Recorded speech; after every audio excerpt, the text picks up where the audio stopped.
4. Atom çayı öksürük şurubu. Aktarlarda atom çayı olarak satılan karışım da öksürük için evde kolaylıkla hazırlayabileceğiniz bir şifalı şuruptur.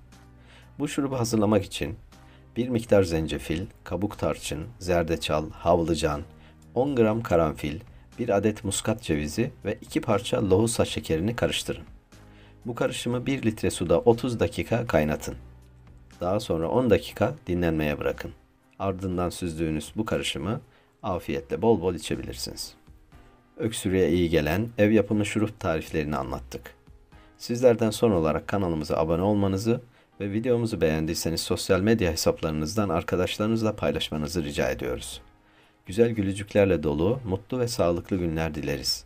Ekranda gördüğünüz ilginizi çekebilecek diğer videolarımızı da izlemeyi ihmal etmeyiniz.